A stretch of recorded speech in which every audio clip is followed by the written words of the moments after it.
નમસ્કાર મિત્રો, સ્વાગત છે તમારું આપણી આ યુટ્યુબ ચેનલમાં જેનું નામ છે ગુજરાતી જીકેની જમાવટ.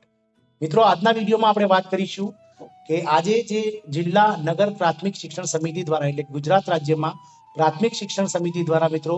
રાજ્યમાં 3000 જેટલા જે એજ્યુકેટર છે, દિવ્યાંગ બાળકોને ભણાવનાર એજ્યુકેટરની 3000 જગ્યાઓ માટેની ભરતીનું નોટિફિકેશન જે છે તે મિત્રો આજના દિવસે બહાર પાડી દેવામાં આવ્યું છે અને જેના માટેનું ઓનલાઈન ફોર્મ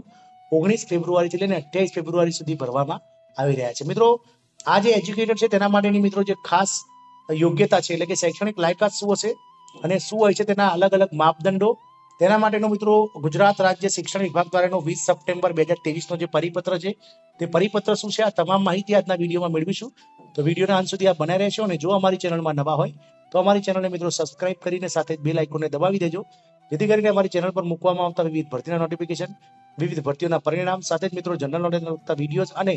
મિત્રો સરકારી કર્મચારી, પેન્શનર્સ અને આવા ભરતીઓને લગતા પરિપત્રો તમને સરળતાથી અમારી ચેનલના પ્લેટફોર્મ પરથી ઉપલબ્ધ થઈ જાય. તો મિત્રો, ખાસ શિક્ષકો એટલે કે સ્પેશિયલ એજ્યુકેટર માટેની જે કસોટી છે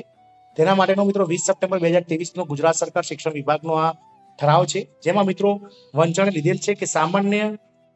જે છે તે વંચાણ લીધેલ ક્રમાંક 3 પરના શિક્ષણ વિભાગના ઠરાવથી ખાસ શિક્ષકો એટલે કે સ્પેશિયલ એજ્યુકેટરની નિમણૂક માટેની ત્રિસ્તરીય કસોટી પ્રક્રિયા નિયત કરવામાં આવેલી હતી. પરંતુ વંચાણ લીધેલ ઠરાવ ક્રમાંક 1 પરના સામાન્ય વહીવટ વિભાગના તારીખ 6/11/2015 ના ઠરાવથી રાજ્ય સરકારમાં વર્ગ 3 અને 4 વર્ગ 4 સંવર્ગની તમામ જગ્યાઓની ભરતી પ્રક્રિયામાં રૂબરૂ મુલાકાત એટલે કે ઇન્ટરવ્યુની જોગવાઈને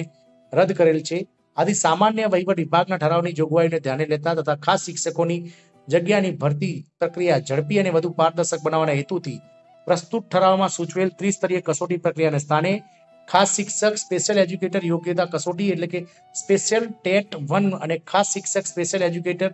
યોગ્યતા કસોટી 2 એટલે કે સ્પેશિયલ ટેટ 2 ની લેખિત પરીક્ષામાં પ્રાપ્ત કરેલ ગુણના આધારે નિમણૂક પત્ર આપવા અર્થેની બાબત સરકારશ્રીમાં વિચારણા હેઠળ હતી. હવે સુધારો શું થયો છે?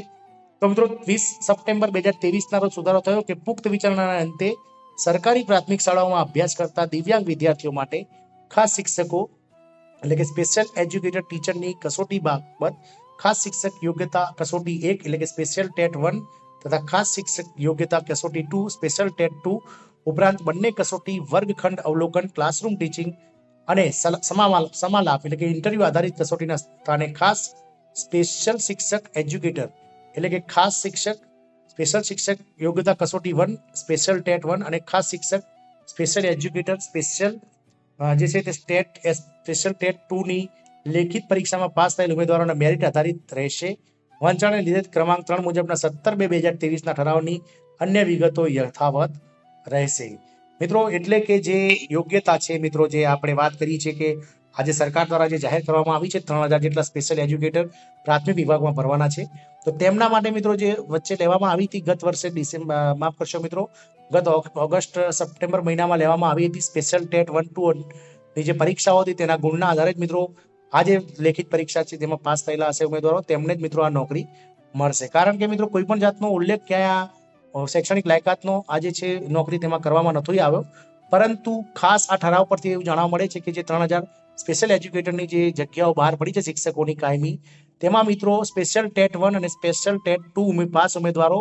જે છે તે ફોર્મ ભરી શકશે અને તેવા જ ઉમેદવારોને મિત્રો નોકરી મળશે. આશા રાખીશું કે સ્પેશિયલ ટેટ 1 અને સ્પેશિયલ ટેટ 2 પાસ ઉમેદવારો માટે ખૂબ જ લાંબા સમયથી જે ભરતીની રાહ જોવાઈ રહી હતી તેવી ભરતી 3000 જેટલી બમ્પર ભરતીઓ બહાર પડી છે, તો તેમના માટે આ ખૂબ જ લાભદાયી સમાચાર છે. જય હિન્દ, અસ્તુ.